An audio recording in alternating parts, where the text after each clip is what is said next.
ओम शांति, ओम शांति, ओम शांति। 20/7/24 प्रातः मुरली। ओम शांति। बाप दादा मधुबन। मीठे बच्चे, माया रावण के संग में आकर तुम भटक गए। पवित्र पौधे अपवित्र बन गए। अब फिर पवित्र बनो। प्रश्न है, हर एक बच्चे को अपने ऊपर कौन सा वंडर लगता है? बाप को बच्चों पर कौन सा वंडर लगता है? उत्तर है, बच्चों को वंडर लगता कि हम क्या थे, किसके बच्चे थे। ऐसे बाप का हमें वर्षा मिला था, उस बाप को ही हम भूल गए। रावण आया, इतनी फागी आ गई जो रचेता और रचना सब भूल गया। बाप को बच्चों पर वंडर लगता है। जिन बच्चों को मैंने इतना ऊंच बनाया, राज्य भाग्य दिया, वही बच्चे मेरी गलानी करने लगे। रावण के संग में आकर सब कुछ गवा दिया। ओम शांति। क्या सोच रहे हो?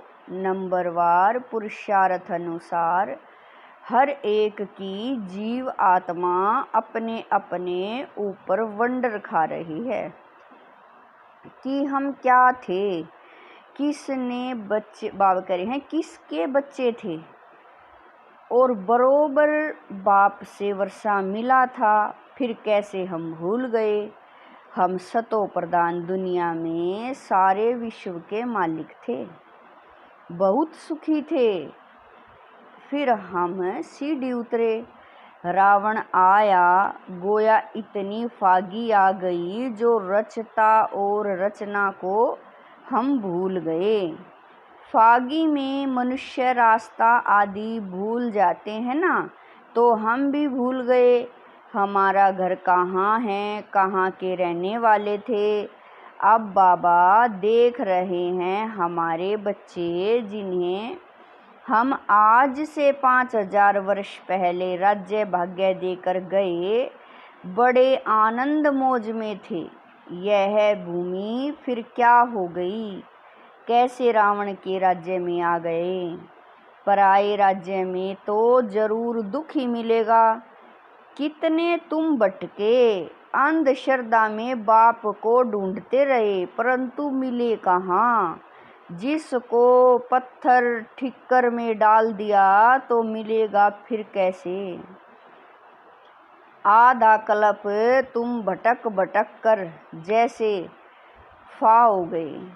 अपने ही अज्ञान के कारण रावण राज्य में तुमने कितना दुख उठाया है। भारत भक्ति मार्ग में कितना गरीब बन गया है। बाप बच्चों की तरफ देखते हैं तो ख्याल होता है भक्ति मार्ग में कितना भटके हैं। आधा कल्प भक्ति की है, किस लिए? भगवान से मिलने लिए। भक्ति के बाद ही भगवान फल देते हैं। क्या देते हैं वह तो कोई जानते नहीं, बिल्कुल बुद्धू बन गए हैं। यह सब बातें बुद्धि में आनी चाहिए। हम क्या थे, फिर कैसे राज्य भाग्य करते थे, फिर कैसे सीढ़ी नीचे उतरते उतरते रावण की जंजीरों में बंधते गए। अपरंपार दुख थे। पहले पहले तुम अपरंपार सुख में थे, तो दिल में आना चाहिए। अपने राज्य में कितना सुख था, फिर पराये राज्य में कितना दुख उठाया। जैसे वो लोग समझते हैं अंग्रेजों के राज्य में हमने दुख उठाया है। अब तुम बैठे हो, अंदर में यह ख्याल आना चाहिए, हम कौन थे, किसके बच्चे थे। बाप ने हमको सारे विश्व का राज्य भाग्य दिया। फिर कैसे हम रावण राज्य में जकड़ गए, कितने दुख देखे, कितने गंदे कर्म किए।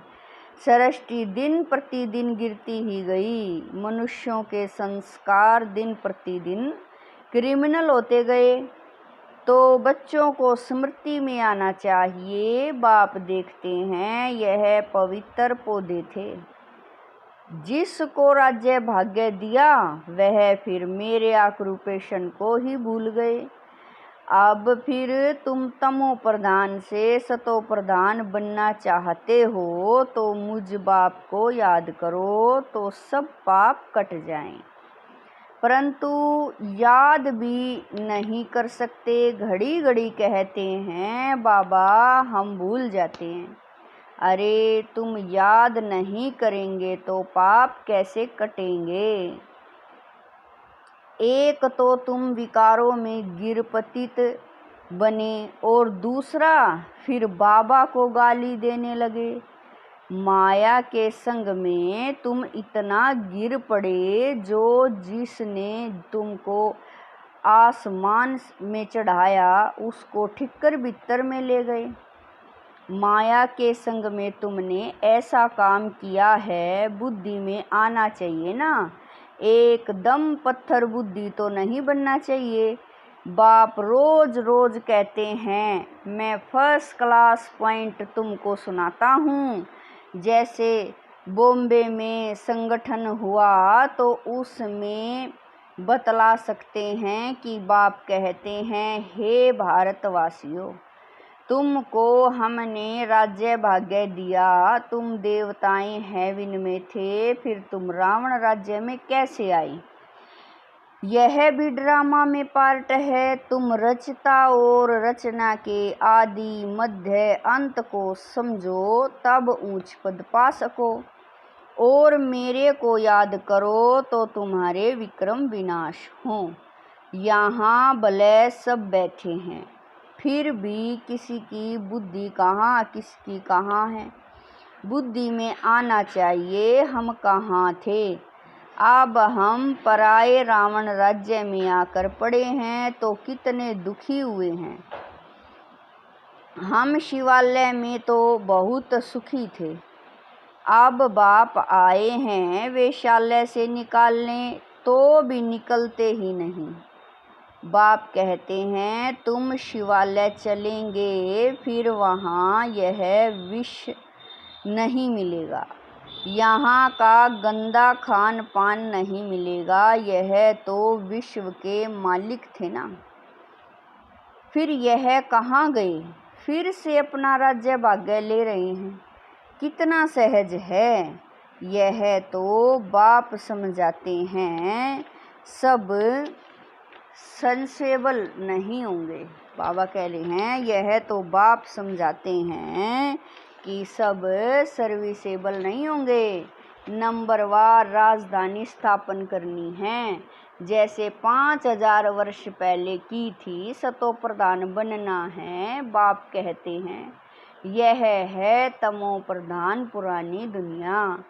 एक्यूरेट पुरानी जब होगी तब तो बाप आएंगे ना। बाप बगैर तो कोई समझा न सके। भगवान इस रथ द्वारा हमको पढ़ा रहे हैं।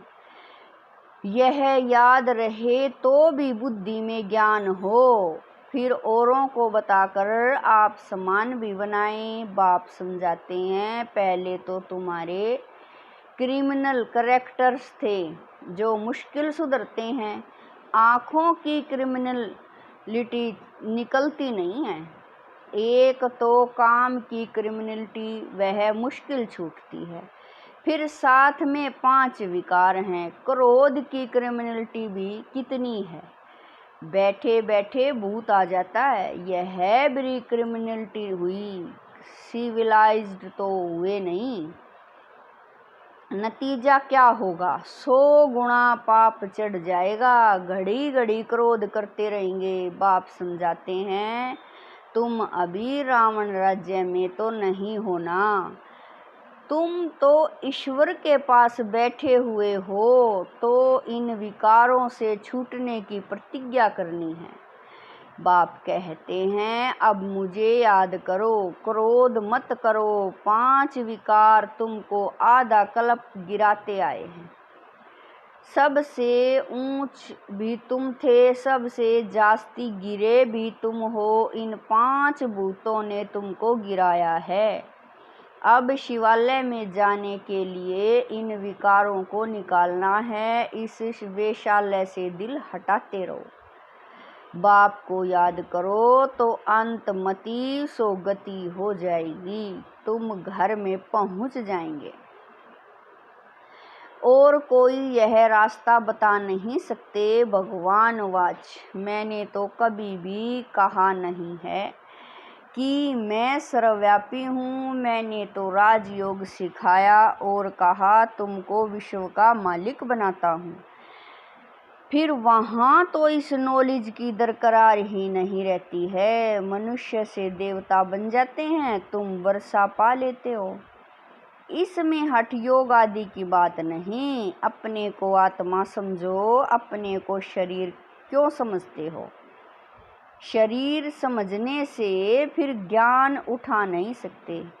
यह भी भावी तुम समझते हो। हम रावण राज्य में थे, अब राम राज्य में जाने के लिए पुरुषार्थ कर रहे हैं। अभी हम पुरुषोत्तम संगम युगवासी हैं।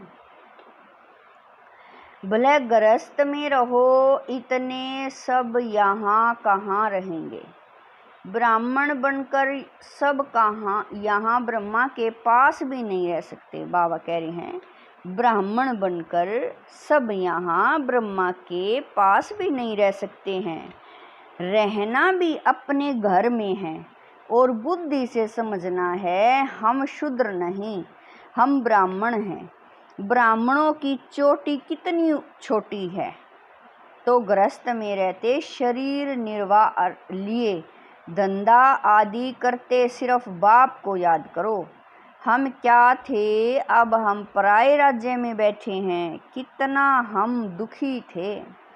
अब बाबा हमको फिर ले जाते हैं। तो गृहस्थ व्यवहार में रहते वह अवस्था जमानी है। शुरू में कितने बड़े बड़े झाड़ आए, फिर उनसे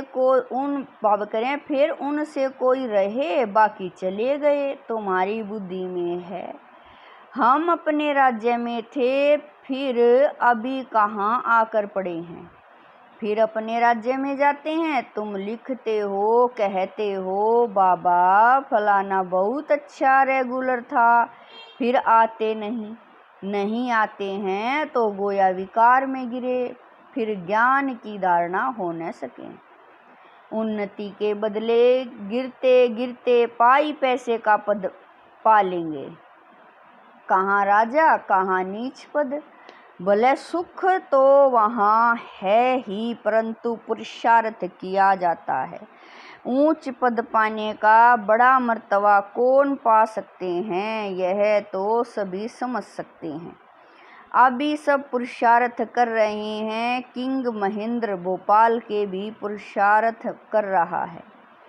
वह किंग तो पाई पैसे के हैं, यह तो सूर्यवंशी राजधानी में जाने वाला है। पुरुषार्थ ऐसा हो जो विजय माला में जा सके। बाप बच्चों को समझाते हैं, अपने दिल में जांच करते रहना है। हमारी आंखें कहाँ क्रिमिनल तो नहीं होती हैं।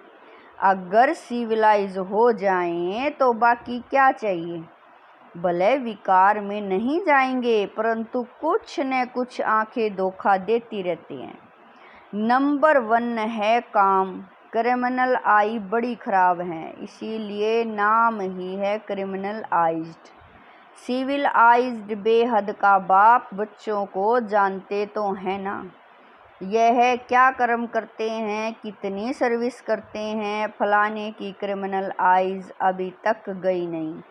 अभी तक ऐसे गुप्त समाचार आते हैं, आगे चल और भी एक्यूरेट लिखेंगे, खुद भी फील करेंगे। हम तो इतना समय झूठ बोलते गिरते आए हैं। ज्ञान पूरा बुद्धि में बैठा नहीं था, यही कारण था जो हमारी अवस्था नहीं बनी।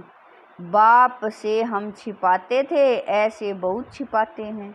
सर्जन से 5 विकारों की बीमारी छिपानी नहीं है। सच बताना चाहिए, हमारी बुद्धि इस तरफ जाती है, शिव बाबा तरफ नहीं जाती। बताते नहीं हैं तो वह वर्दी को पाती रहती है। अब बाप समझाते हैं, बच्चे देही अभिमानी बनो, अपने को आत्मा समझो। आत्मा भाई भाई हैं। तुम कितने सुखी थे जब पूज्य थे, अब तुम पुजारी दुखी बन पड़े हो, तुमको क्या हो गया? सब कहते हैं यह गृहस्थ आश्रम तो परंपरा से चला आया है। क्या राम सीता को बच्चे नहीं थे? लेकिन वहाँ विकार से बच्चे नहीं होते। अरे वह तो है ही संपूर्ण निर्विकारी दुनिया। वहाँ भ्रष्टाचार से पैदाइश नहीं होती, विकार नहीं था। वहाँ यह रावण राज्य होता ही नहीं, वह तो राम राज्य है। वहाँ रावण कहाँ से आया? मनुष्यों की बुद्धि बिल्कुल चट खाते में है। किसने की?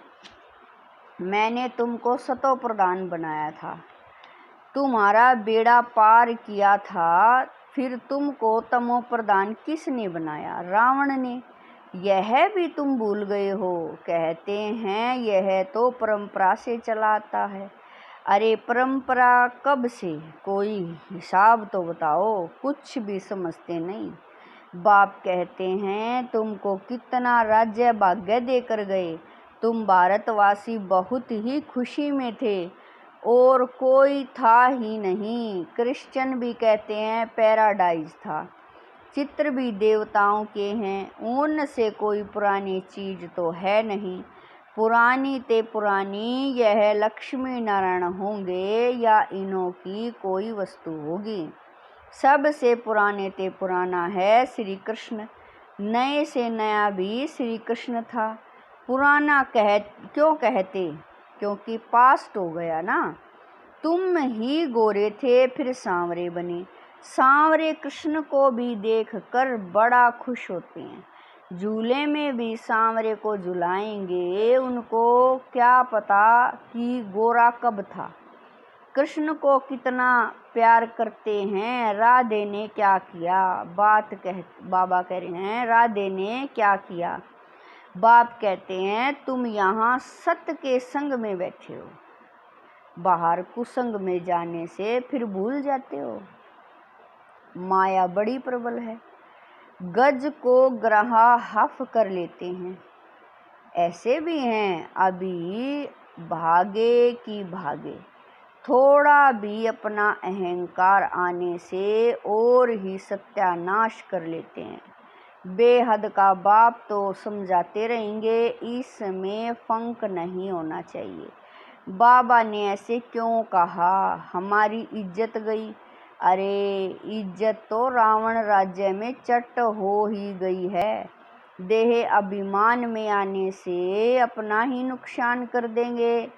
पद भ्रष्ट हो पड़ेगा। क्रोध लोभ भी क्रिमिनल आई है। आँखों से भी बाबा करें, आँखों से चीज देखते हैं तब तो लोभ होता है। बाप आकर अपना बगीचा देखते हैं, किस किस किस्म के फूल हैं। यहाँ से जाकर फिर उस बगीचे में फूलों को देखते हैं। शिव बाबा को फूल भी बरोबर चढ़ाते हैं। वह तो है निराकार चैतन्य फूल। तुम अभी पुरुषार्थ कर ऐसा फूल बनते हो। बाबा कहते हैं मीठे मीठे बच्चों, जो कुछ बीता उसको ड्रामा समझो, सोचो नहीं। कितनी मेहनत करते हैं, होता तो कुछ नहीं, ठहरता नहीं। अरे प्रजा भी तो चाहिए ना। थोड़ा भी सुना तो वह प्रजा हो गई। प्रजा तो ढेर बननी है। ज्ञान कभी विनाश को नहीं पाता है। एक बार सुना शिव बाबा है तो भी बस प्रजा में आ जाएंगे। अंदर में तुम्हें यह स्मृति आनी चाहिए, हम जिस राज्य में थे वह फिर से अब पा रहे हैं उसके लिए पूरा पुरुषार्थ करना चाहिए। बिल्कुल एक्यूरेट सर्विस चल रही है। अच्छा, मीठे मीठे शकील दे बच्चों प्रति मात पिता बाप दादा का याद प्यार और गुड मॉर्निंग। रूहानी बाप की रूहानी बच्चों को नमस्ते।